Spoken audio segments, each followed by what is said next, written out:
आज आपण ही जी शृंखला आहे ती काय आहे तर विविध राशींच्या जातकांच्या गोष्टी, म्हणजे त्यातून एक गोष्ट तुमच्या लक्षात येईल, निदर्शनात येईल, ते म्हणजे त्यांचं व्यक्तिमत्व कसं असते, त्यांचे आचार विचार कसे असतात, त्यांची कार्यपद्धती कशी असते, त्यांची वैचारिक पद्धती कशी असते, हे त्याच्यातून तुम्हाला दिसून येईल. म्हणजे थोडक्यात तुम्हाला माहिती मिळेल त्या राशीच्या जातकांमध्ये काय विविधता असते, काय काय त्याच्यामध्ये त्यांचा गुणधर्म असतो, तो तुमच्या लक्षात येईल. म्हणून ह्या गोष्टी मी तुमच्यासाठी आणलेल्या आहेत. मित्रांनो, ही जी गोष्ट आहे, ही जी गोष्ट मी तुम्हाला सांगणार आहे ती आहे तुळ राशीच्या जातकाची. त्या दिवशीची मी त्याची कुंडली काढली, त्या दिवशीची, त्या जो दिवस त्या दिवशी तो माझ्यासमोर बसला होता त्या दिवशीची कुंडली काढली. त्यानुसार मला थोडं लक्षात आलं की याचं मानसिक संतुलन कुठे बिघडलेलं आहे, कुठेतरी डिस्टर्ब आहे, कुठेतरी तो भरकटला आहे. तुम्हाला ही गोष्ट कशी वाटली? जर माझे श्रोते बघत असतील, व्ह्युअर्स बघत असतील, त्याच्यातील जर तुळ राशीचा व्ह्युअर असेल तर त्यांनी नक्की त्याला काय वाटलं ह्या गोष्टीतून हे आपले विचार कमेंट बॉक्समध्ये मांडावे.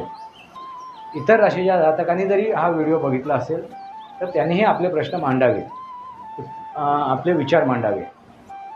आणि हा व्हिडिओ पूर्णपणे पहा, संपूर्ण पहा, आणि माझ्या व्हिडिओला लाईक करायला विसरू नका, शेअर करायला विसरू नका, कमेंट्स करायला विसरू नका, सबस्क्राईब करायला विसरू नका. छोटे छोटे बटन आहेत, जराचं खाली हात जायचं आणि बघता बघता मध्येच लाईक करा, शेअर करा आणि सबस्क्राईब करा, आणि बेल आयकॉन दाबायला विसरू नका. म्हणजे माझे नवनवीन व्हिडिओ तुमच्यापर्यंत पोहोचतील आणि अनेक विषय मी तुमच्यासमोर येईल घेऊन, त्या विषयाचा लाभ तुम्हाला मिळेल, आपली चर्चा पूर्ण होईल.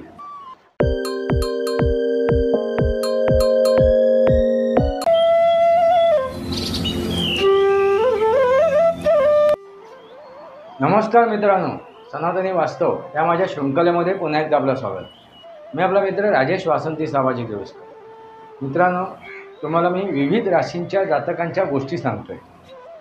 यापूर्वी तुम्हाला मी गोष्टी सांगितल्या आहेत. एक कर्क राशीच्या जातकाची सांगितले, मेष राशीच्या जातकाची सांगितले, आणि त्याच्यापूर्वी मी एक शृंखलाच घेऊन आलो होतो, ती म्हणजे 12 राशींबद्दल, आणि त्या 12 राशींची माहितीसुद्धा सांगितली आणि त्या राशींच्या जातकांच्या गोष्टी तुम्हाला सांगितल्या.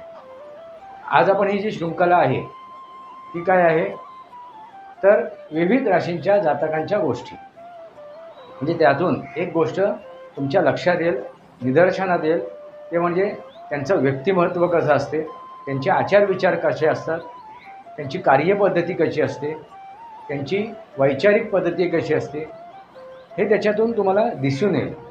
म्हणजे थोडक्यात तुम्हाला माहिती मिळेल त्या राशीच्या जातकांमध्ये काय विविधता असते, काय काय त्याच्यामध्ये त्यांचा गुणधर्म असतो, तो तुमच्या लक्षात येईल. म्हणून ह्या गोष्टी मी तुमच्यासाठी आणलेल्या आहेत. मित्रांनो, ही जी गोष्ट आहे, ही जी गोष्ट मी तुम्हाला सांगणार आहे ती आहे तुळ राशीच्या जातकाची. आता तुळ रास म्हटलं की तराजू आला, म्हणजे त्यांचं जे बोधचिन्ह आहे, तुळ राशीचं जातकाचं बोधचिन्ह तराजू. मग ह्या तराजूच्या जर आपण विचार केला तर ह्या राशीचे जे जातक आहेत तुम्हाला कशा स्वरूपात दिसतील तर तोलून मापून बोलणं, किंवा कोणामध्ये जर 2 व्यक्ती समोर असतील आणि दोघांमध्ये समेट घडवायची असेल तर ते त्यांची मध्यस्थी करू शकतात. म्हणजे थोडक्यात ते तराजूसारखं तोलून मापून आपले विचार मांडू शकतात. अशी सर्वसाधारण ती त्यांची विचारशैली आहे, म्हणजे त्या बोधचिन्हानुसार. मित्रांनो, ही जी गोष्ट मी तुम्हाला सांगणार आहे तुळ राशीच्या जातकाची, त्या राशीच्या जातकाचं नाव आहे विठ्ठल. आता विठ्ठल आणि त्याचे बंधू माझ्याकडे आले होते.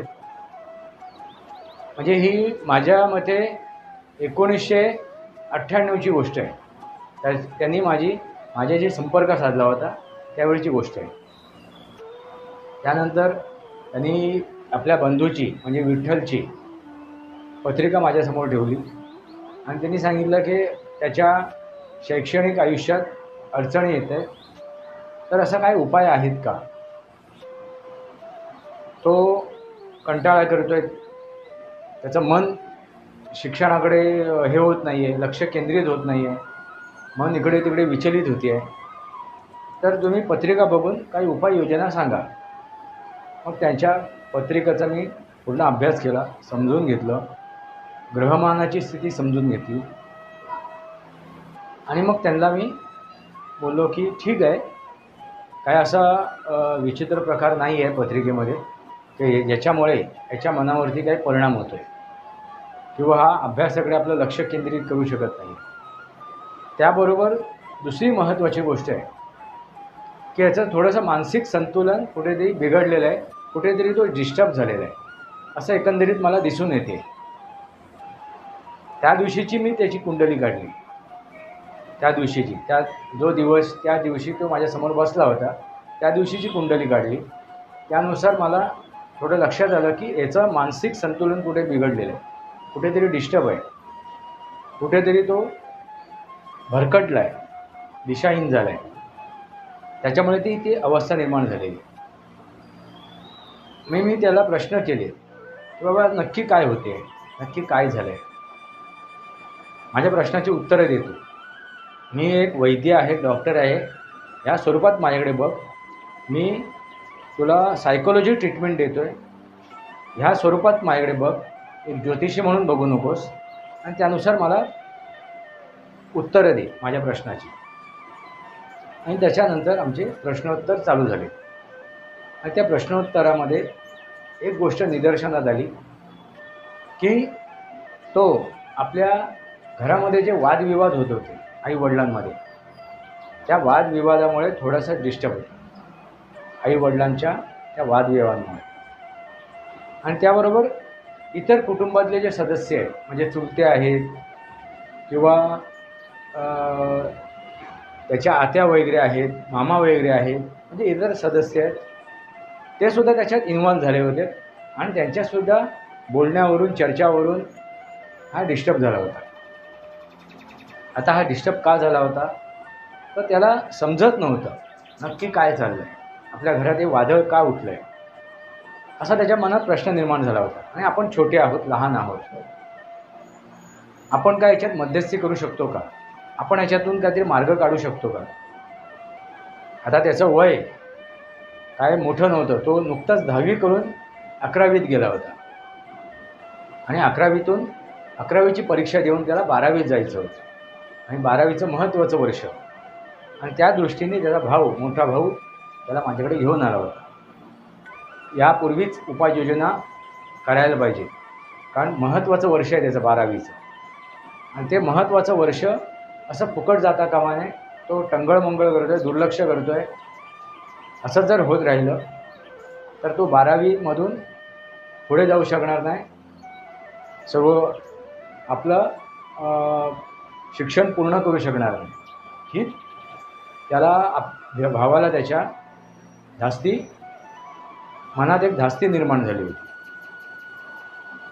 मग मी त्याच्याशी बोलल्यानंतर ह्या गोष्टी माझ्या लक्षात आल्या की मी तुम्हाला म्हणालो की ह्या राशीचे जे जातक आहेत ते कुठेतरी समतोल आणण्याचा प्रयत्न करत असतात आपल्या आयुष्यातसुद्धा आणि आपल्या कुटुंबातसुद्धा.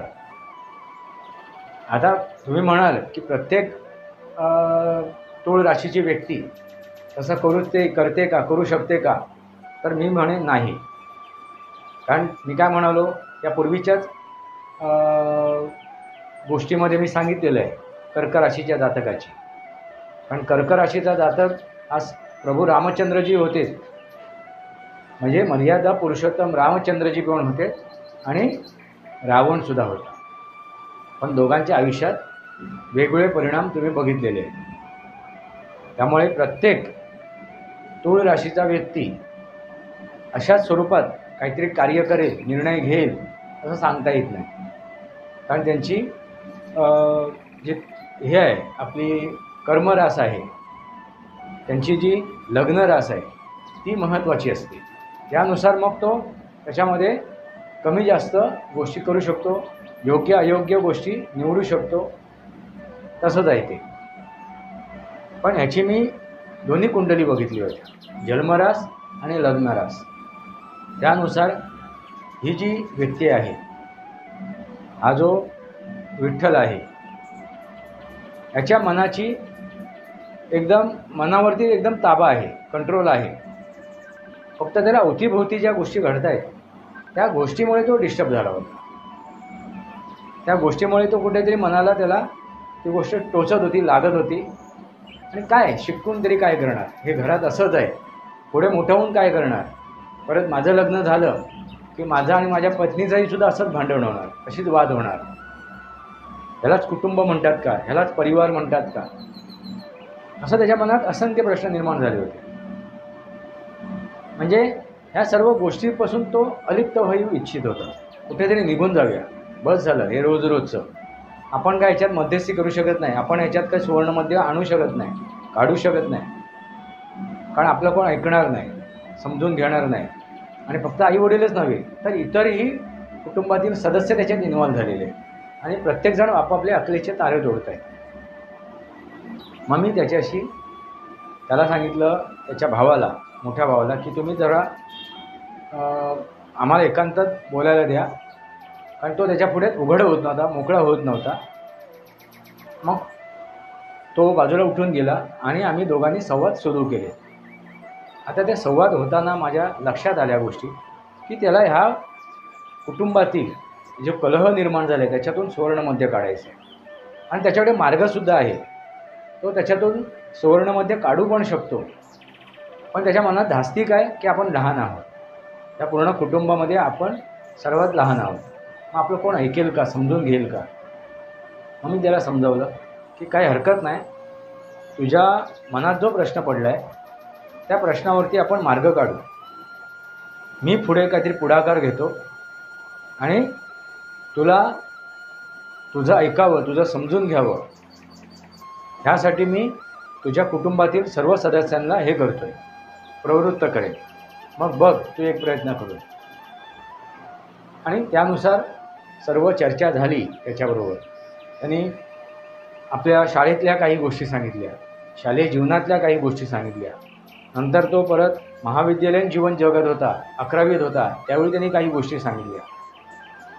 त्यानंतर माझ्या लक्षात आलं की तो पूर्ण पोक्त आहे, त्याला बऱ्याचशा गोष्टी कळून चुकलेल्या त्याला समजते आहे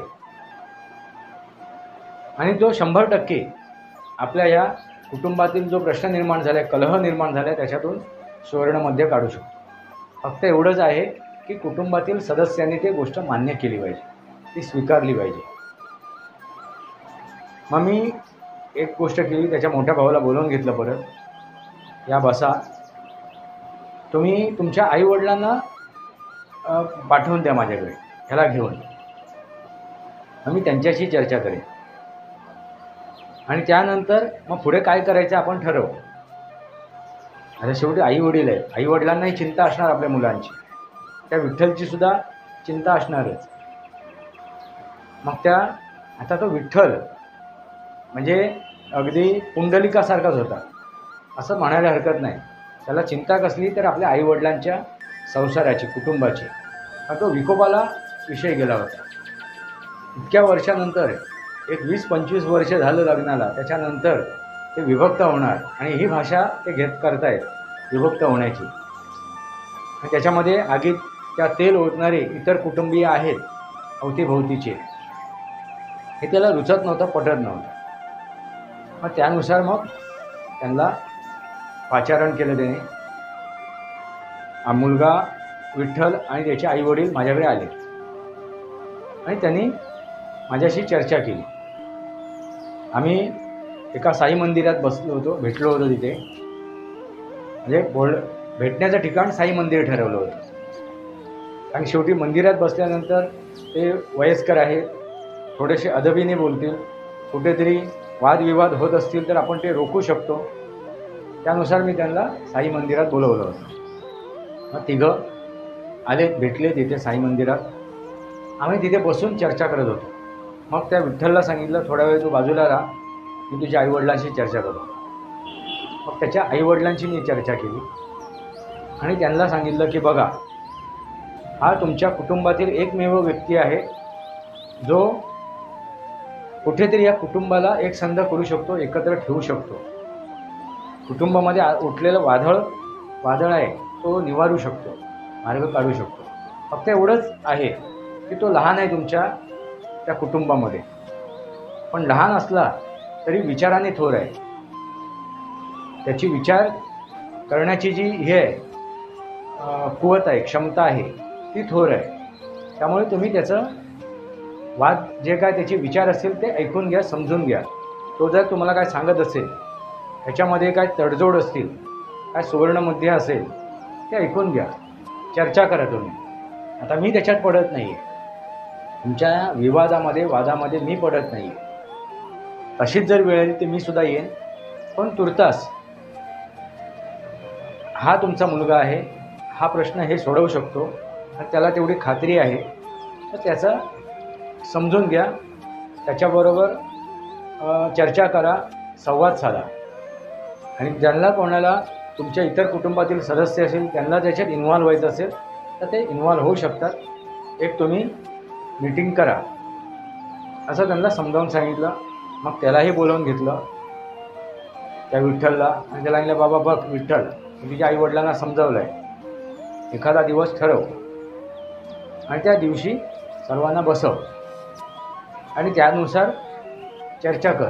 तो म्हणाला काका मी चर्चा करेन, पण तुम्ही जर असाल तर, पण कुठेतरी जर विषय नको तिथे भरकटला तर तुम्ही सांभाळून घ्या. शेवटी मी वयाने लहान आहे आणि शेवटी माझ्याकडे यांचा बघण्याचा दृष्टिकोन काय आहे, हा काय शेंबडा कालचा, हा काय बोलू शकतो आणि हा काय सांगणार, हा काय करणार, तुम्ही सुद्धा आला तर बरं होईल. म्हटलं ठीक आहे मी येईन, पण बोलणार नाही काय, फक्त संवाद ऐकेन. कुठे जसं वाटलं तरच मी त्याच्यात हस्तक्षेप करेन. आणि त्यानुसार मग तो एक दिवस ठरला. त्या दिवशी मी त्यांच्या घरी गेलो. त्यावेळी मग त्याचे आईचे भावंड म्हणजे मामा, तिची म्हणजे त्या मुलाचे मामा विठ्ठलचे मावशी वगैरे आले होते आणि भावाचं कुटुंब म्हणजे चुलते, त्याच्या आत्या वगैरे. आणि मग त्यांचा ती मीटिंग बसली आणि हा तिथे त्यांच्यासमोर त्या सर्व पूर्ण कुटुंबासमोर हा तराजू घेऊन बसला होता. मित्रांनो लक्षात घ्या, तो तराजू घेऊन बसला. आणि आता तराजू घेऊन बसला म्हणजे तराजू नाही, वास्तवात तराजू त्याने घेतला नव्हता. म्हणजे त्या राशीचं जे बोधचिन्ह आहे त्या बोधचिन्हाचा मी उल्लेख करतो. आणि मला ते बघायचं होतं नक्की हा कसा काय त्याच्यामध्ये समेट घडवून आणतो. आम्ही चर्चा सुरू झाली, त्यांच्यात संवाद सुरू झाले. आणि मग त्यांनी पहिल्यांदा आपल्या आईला प्रश्न विचारले. त्या प्रश्न विचारलेत, काही प्रश्न विचारलेत. तिच्या काय शंका आहेत, कुशंका आहेत, काय तिच्या मनात हे आहे ते सगळं विचारून घेतलं. आणि त्यानंतर आपल्या वडिलांशी त्यांनी चर्चा केली. वडिलांकडून सर्व ऐकून घेतलं, समजून घेतलं. पण हे एकांतात त्यांनी काय घेतलं, पहिलं गेलं की आईला एकांतात तो भेटला, आईशी चर्चा केली, नंतर वडिलांशी एकांतात जाऊन चर्चा केली. आणि मग ते दोघं परत येऊन एकत्र बसले. बाकीचे कुटुंबातील सदस्य बसलेच होते. आणि मग त्यांनी प्रश्नमंजुषा सुरू केली. आधी आपल्या आईला प्रश्न विचारले, मग आपल्या वडिलांना प्रश्न विचारले. आणि त्या प्रश्न विचारता विचारता त्यांनी त्याच्यातून एक सुवर्णमध्य काढलं. त्याच्यामध्ये हस्तक्षेप करणारे इतर कुटुंबातील सदस्य होते, म्हणजे त्या आईच्या माहेरची म्हणजे मामा मंडळी, त्यांनाही त्यांनी प्रत्युत्तरं दिली. मावशीमध्ये तोंड घालत होती.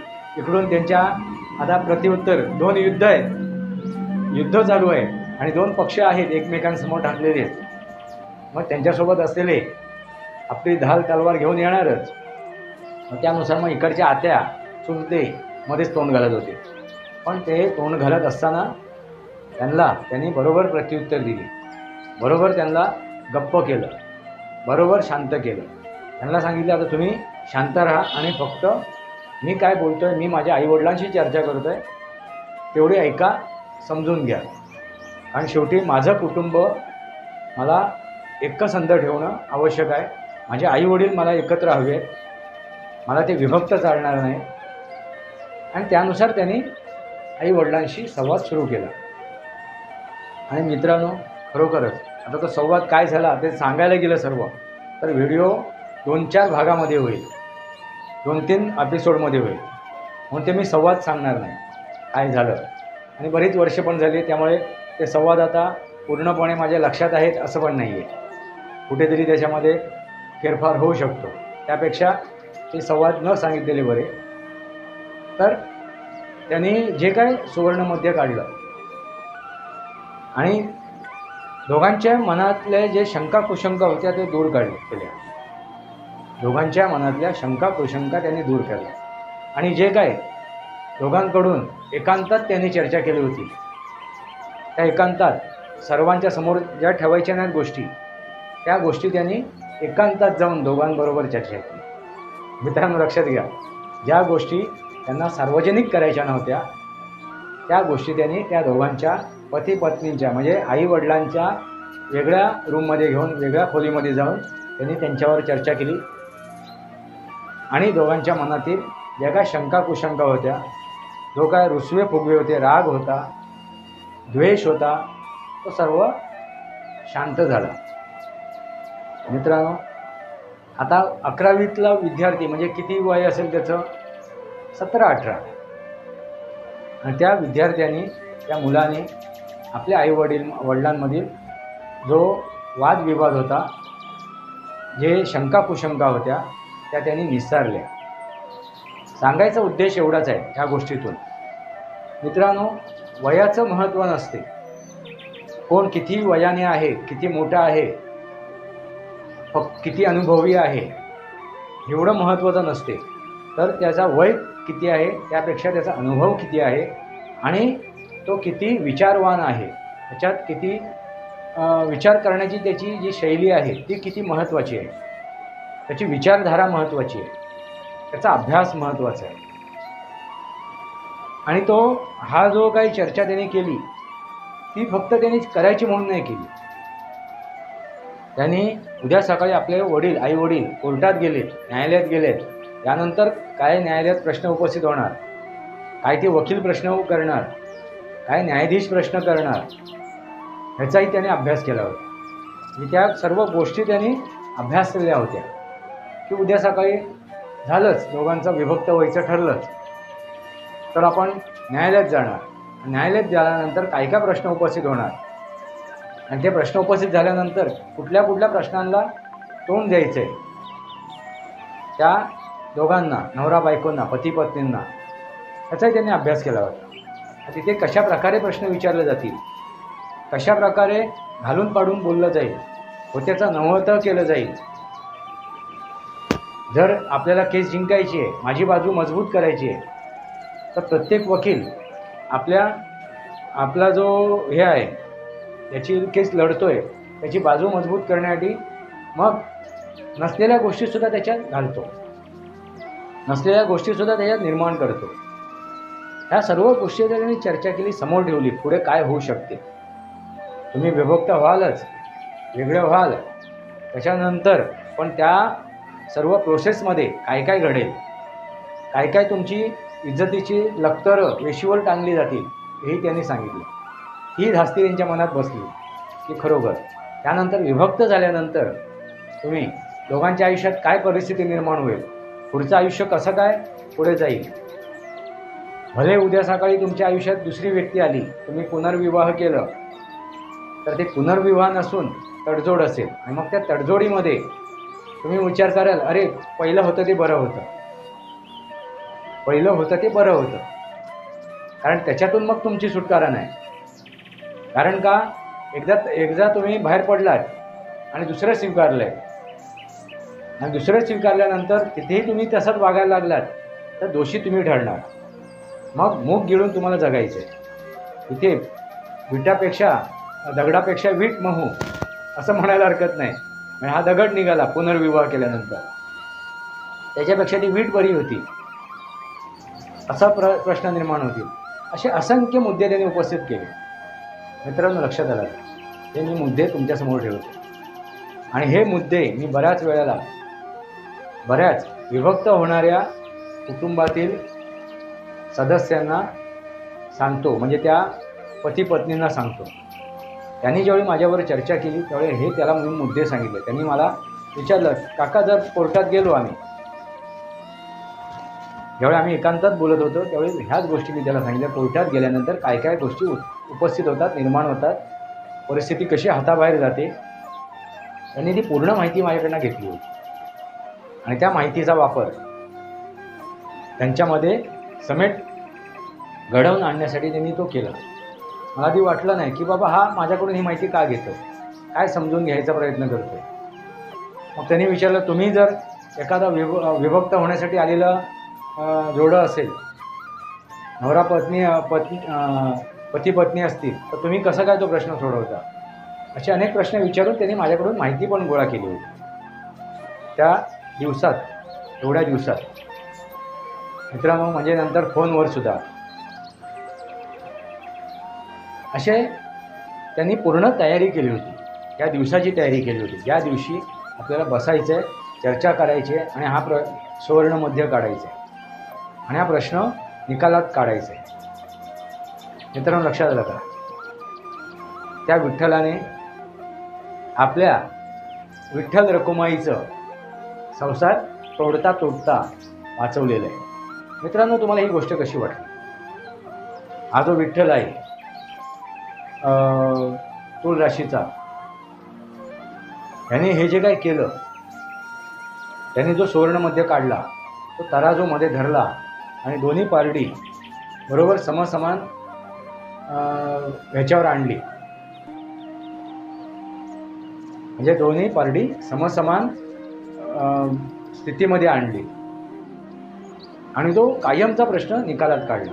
त्यानंतर त्यांच्या मनात, त्या कुटुंबामध्ये, त्यानंतर तो माझ्याशी संपर्कात होता, म्हणाला, काका माझा प्रश्न सुटला आहे आणि तुमच्या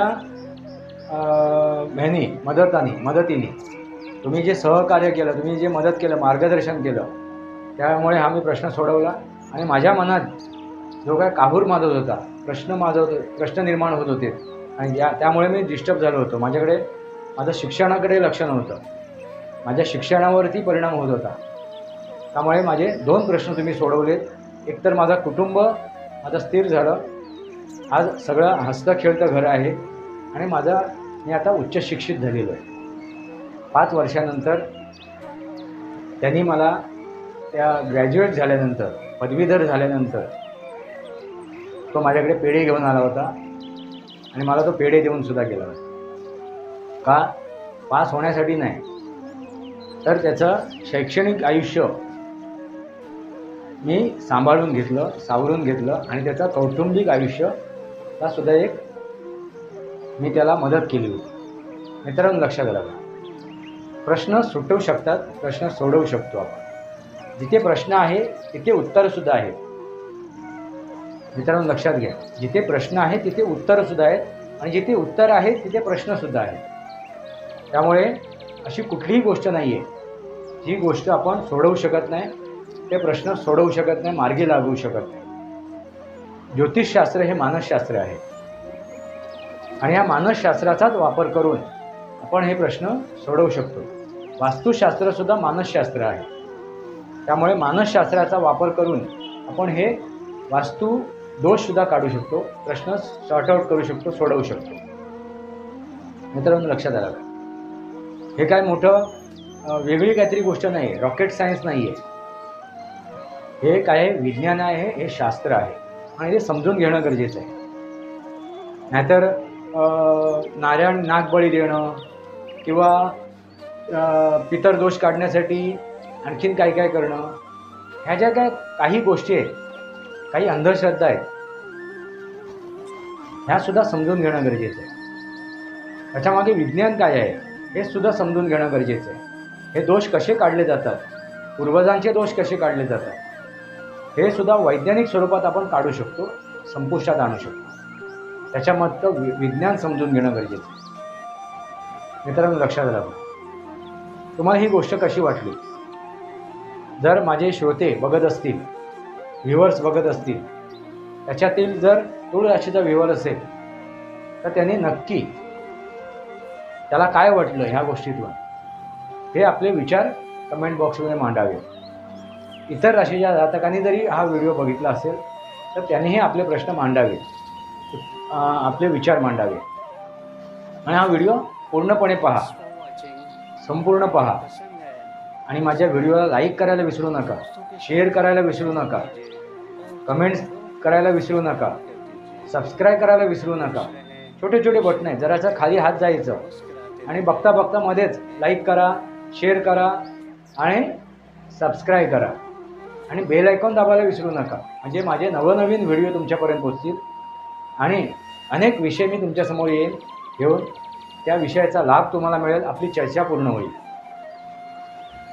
सनातनी वास्तव या माझ्या शृंखलेला सबस्क्राईब करा, बेल आयकॉन दाबा.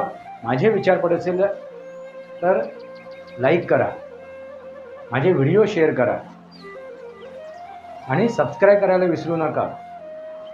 परत एकदा कमेंट्स करायला विसरू नका. तुर्तास इतकंच. भारत माता की जय. वंदे मातरम. जय भारत, जय महाराष्ट्र, जय सनातन.